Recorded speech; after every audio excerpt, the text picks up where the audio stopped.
December 25th, 2019. While most of the world was opening presents and gathering around dinner tables, I was standing in a cathedral in Paris, wearing a custom Vera Wang gown that weighed 40 pounds, about to walk down an aisle lined with 10,000 white roses. My name is Sophia Chen, and I'm a trans woman who decided to get married on Christmas Day in front of 50 million live viewers across the globe. They called it the wedding of the century. They called it excessive. They called it brave. They called it everything except what it really was. The most terrifying, beautiful, revolutionary act of love I've ever been part of. This is the story of how I planned the biggest wedding in the world and how it almost didn't happen. When Marcus proposed to me on New Year's Eve in Times Square, I thought that would be the most public moment of my life. I was wrong. We'd been dating for 3 years. 3 years of navigating my transition together, of him standing beside me through surgeries and hormone treatments and legal name changes. Marcus was a tech entrepreneur. Brilliant and kind, and somehow he loved me exactly as I was. The proposal was perfect. He got down on one knee at the stroke of midnight, the ball dropping behind him, a million people around us counting down to a new year. When he opened the ring box, I saw a custom-designed sapphire, my birthstone, surrounded by diamonds. "Sophia Chen," he said, his voice shaking. "Will you marry me?" I said yes before he even finished the question. The crowd around us erupted in cheers. Someone filmed it. By morning, it had gone viral. "Tech billionaire proposes to transgendered model in Times Square," the headlines read. Some were celebratory, many were cruel. But we didn't care. We were engaged. What we didn't expect was the phone call that came 3 days later. "Miss Chen? This is Victoria Rothschild from Rothschild Productions." I knew that name. Everyone knew that name. Rothschild Productions had produced the royal wedding coverage, the Oscars, the Super Bowl halftime shows. They were the biggest event production company in the world. "We saw your engagement, and we have a proposition for you. What if we made your wedding the most watched event in television history?" I laughed. "You're joking." "I'm not. We want to produce your wedding. Full budget, A-list everything, broadcast globally. We're talking Christmas Day, prime time, a 5-hour special event. A Christmas wedding for the ages. We'll handle everything. Venue, dress, flowers, catering, celebrity performances. All you have to do is say yes." "Why?" I asked suspiciously. "Why us?" "Because your story matters. A successful trans woman marrying the love of her life, celebrated on the world stage on Christmas, the holiday of love and family. It's revolutionary, it's beautiful, and it will break every viewing record we have. So it's a publicity stunt. It's a statement," she corrected, "about love, acceptance, and visibility. But I won't lie to you, yes, it will also be incredible television.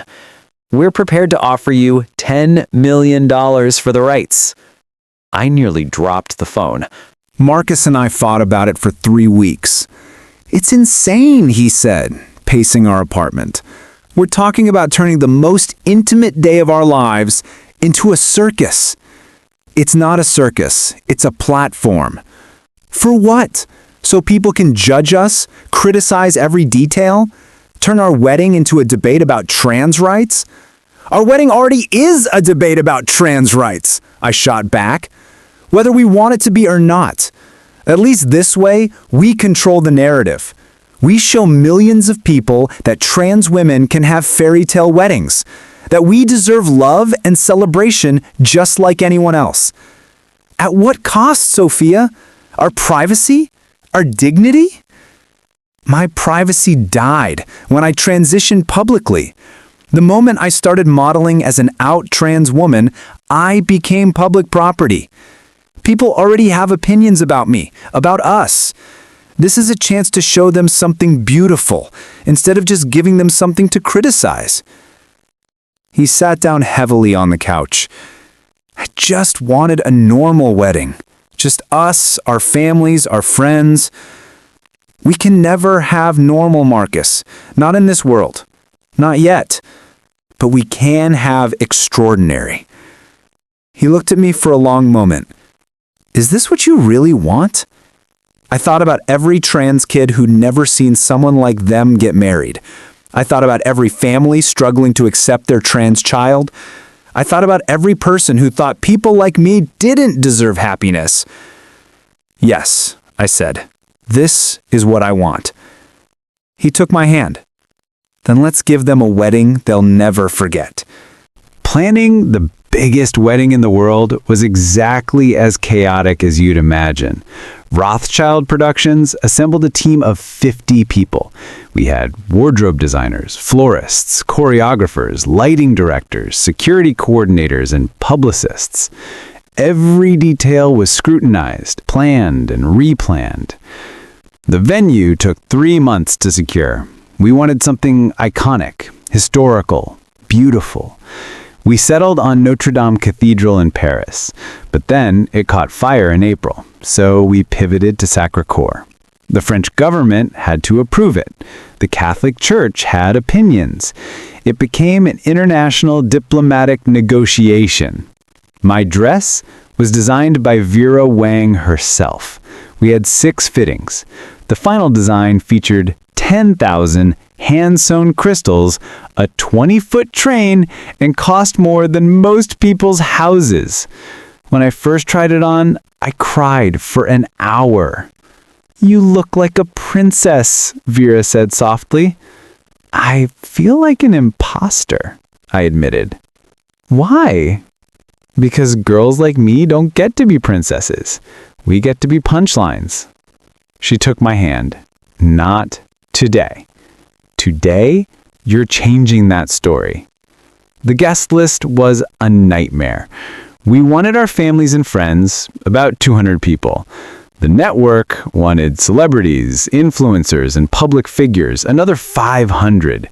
We compromised at 400, but every invitation became a political statement. Who we invited, who we didn't invite, who accepted, who declined, it all made headlines. My mother, who'd struggled with my transition initially, called me in tears after receiving her invitation. "This is really happening, isn't it? My daughter is getting married on Christmas Day in Paris." "Are you okay with it, Mom?" "I'm terrified," she admitted. "Terrified for you? Terrified of what people will say?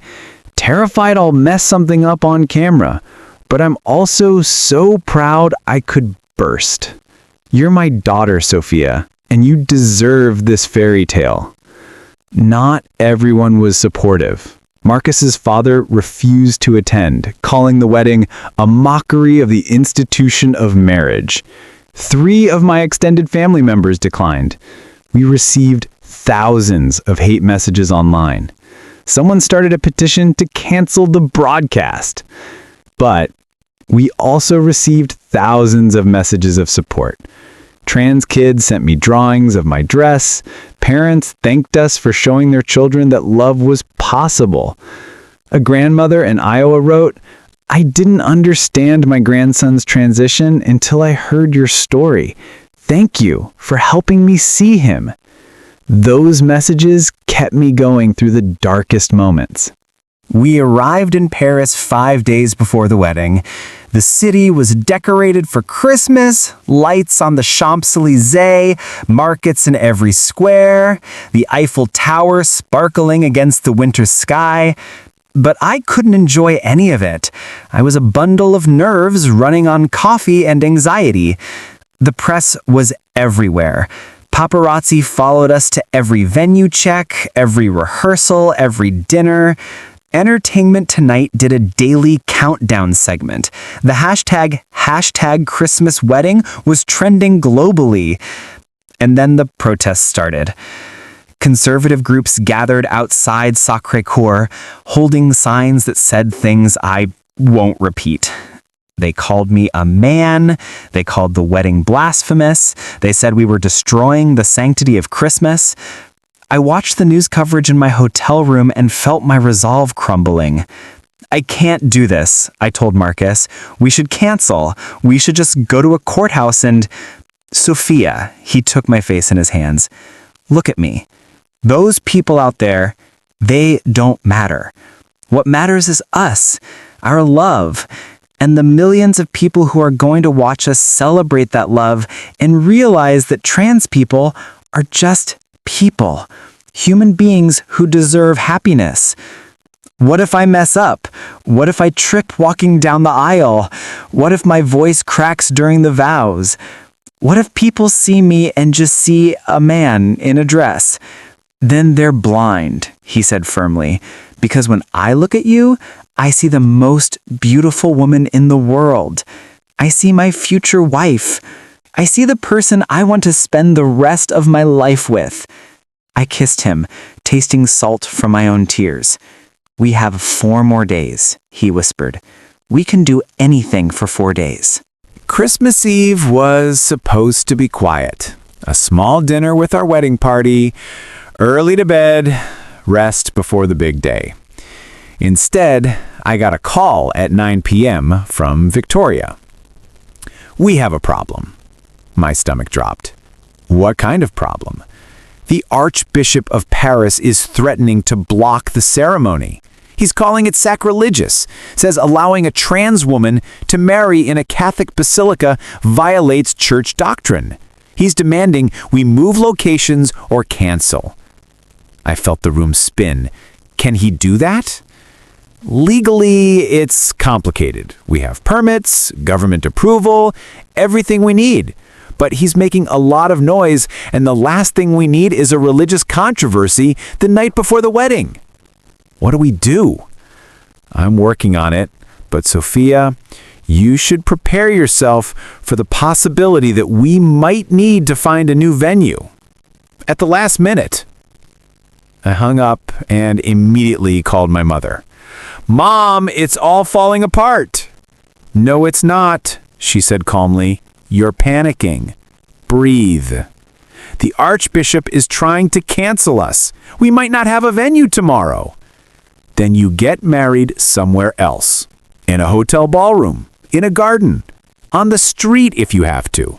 The location doesn't matter, sweetheart. The marriage does. But we promised people a spectacle. The whole world is expecting to see 2 people who love each other get married. That's it. Everything else is just decoration. She was right. I knew she was right, but I'd spent 11 months planning this perfect moment, and watching it crumble felt like failure. I'm scared, Mom. I know, baby. But you've been scared before, and you've survived. You'll survive this too. I woke up at 6 a.m. to my phone buzzing with a text from Victoria. Crisis averted, ceremony is on, see you at the basilica. Today we make history. I screamed loud enough to wake up my bridesmaids in the connecting rooms. Sarah, my best friend since college, the first person I came out to, burst through the door. What happened? Are you okay? We have a venue! The wedding is happening! We all started crying and laughing and hugging. It felt like Christmas morning when you're a kid and everything is magical and possible. My transformation began at 7 a.m. A team of 6 people worked on my hair and makeup for 4 hours. Every detail was perfect. My hair in an elaborate updo, my makeup flawless, my nails painted a soft pink. When they finally put me in the dress, I almost couldn't breathe. Not because it was too tight, but because I looked in the mirror and saw exactly who I'd always wanted to be. My mother walked in and gasped. "Oh, Sophia." "Too much?" I asked nervously. "You're perfect." She was crying. "You look absolutely perfect." She helped me with my veil, 30 feet of French lace that had taken artisans 3 months to create. "I need to tell you something," she said quietly. "When you first told me you were transgender, I mourned. I thought I was losing my son, and I was angry at you for taking him away. Mom, let me finish. I was wrong. I wasn't losing a son. I was meeting my daughter for the first time. And today, I get to watch that daughter get married. I get to see her live the life she was always meant to live. There's no greater gift you could have given me. We held each other and cried, careful not to ruin our makeup. Sacre-Cœur was transformed into something out of a fairy tale. 10,000 white roses lined the aisle. Crystal chandeliers hung from the ceiling, reflecting light like stars. An orchestra of 40 musicians played as guests arrived. The basilica held 400 people, but outside, the broadcast trucks transmitted to 50 million viewers across the globe. Screens were set up in the plaza so thousands of supporters could watch. I stood in the vestibule, my heart hammering, clutching my father's arm. "Ready, sweetheart?" he asked. "No," I admitted, "but let's do it anyway." The doors opened, the orchestra began the wedding march, and I took my first step down the aisle. The walk took 3 minutes, but it felt like a lifetime. I saw faces I loved, friends, family, mentors who'd supported me through my transition. I saw celebrities I'd only dreamed of meeting. I saw cameras documenting every second. But mostly, I saw Marcus at the end of the aisle, tears streaming down his face, looking at me like I was the only person in the world. When I reached him, he whispered, "You're breathtaking." The ceremony was officiated by a progressive priest who'd fought the archbishop personally to allow this wedding. He spoke about love transcending boundaries, about acceptance, about the sacred nature of two souls choosing each other. When it was time for vows, I spoke first. "Marcus, when I met you, I was still figuring out who I was. I was scared, uncertain, worried that no one would ever love the real me. But you saw me, really saw me, before I even knew how to see myself. You loved me through every stage of my transition. You held my hand through surgeries. You wiped my tears when the world was cruel. You celebrated every victory like it was your own. Today, in front of the whole world, I vow to love you with that same fierce, unwavering devotion. I vow to be your partner, your best friend, your home. I vow to build a life with you that's full of joy, laughter, and endless possibility. Thank you for choosing me. I will choose you every single day for the rest of my life." There wasn't a dry eye in the basilica. Marcus's vows were simpler, but just as powerful. "Sophia, you are the bravest person I've ever known. You taught me that love means showing up, even when it's hard. Especially when it's hard.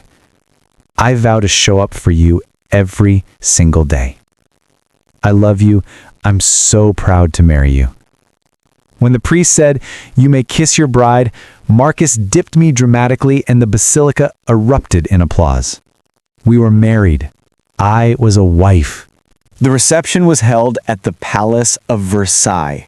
Yes, you read that correctly. The actual Palace of Versailles. Rothschild Productions had somehow secured it for our wedding reception. The Hall of Mirrors was lit with thousands of candles. Tables were draped in gold silk. A 5-tier cake that looked like a work of art sat at the center of the room. Beyoncé performed our first dance song. Elton John played during dinner. Lady Gaga gave a speech about trans visibility that had everyone in tears. But my favorite moment came during the father-daughter dance. My dad held me close as we swayed to My Girl and whispered, "I'm so sorry I didn't understand sooner. I wasted so much time being confused when I should have just been loving you. You're here now. That's what matters." You changed my life, Sophia. Made me a better man, a better father. You changed mine too, Dad. You gave me the courage to be myself. Around 10 p.m., Marcus and I snuck away from the reception for a moment alone. We stood on a balcony overlooking the gardens, the winter air cold against our skin. "We did it," I said in disbelief. "We actually did it. 50 million people just watched us get married on Christmas Day," Marcus laughed. "I'm not sure it's fully sunk in yet." "Do you regret it? The spectacle, the cameras, all of it?" he pulled me close. Not for a second. You were right. This was never just about us. This was about showing the world what's possible. My phone buzzed. I pulled it out to see a text from a number I didn't recognize. I'm 16 and trans, and I watched your wedding with my family. My dad cried. In a good way. Thank you for showing him I can have a happy life. You gave me hope. I showed Marcus, and we both started crying. That is why we did this. It's been 5 years since that Christmas wedding. 5 years since we stepped into the global spotlight and said, we exist, we love, we deserve celebration. The wedding broadcast became the most watched event in television history at the time. 50 million live viewers, with another 200 million watching clips online. It sparked conversations in every corner of the world. Some were beautiful, some were ugly, but people were talking. We used the money from the broadcast to start a foundation supporting trans youth. To date, we've helped over 10,000 young people access healthcare, housing, and education. Marcus and I are still married, still madly in love. And we have 2 kids now, adopted, beautiful, perfect. We spend our Christmases quietly these days, just family, just us. But every year on December 25th, I get thousands of messages from people who watched that wedding. Trans people who said it gave them hope. Parents who said it helped them understand their children. Allies who said it opened their eyes. And I realized that the biggest gift we gave each other that Christmas wasn't the elaborate ceremony or the fairy tale wedding. It was the courage to love each other publicly, boldly, and without apology. Some people called it the wedding of the century. Some called it a spectacle. Some called it a political statement.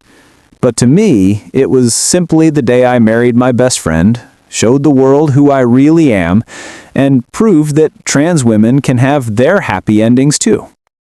Merry Christmas. And to anyone out there who thinks they don't deserve a fairy tale, you do. You absolutely do. Your story matters. Your love matters. You matter. Never forget that.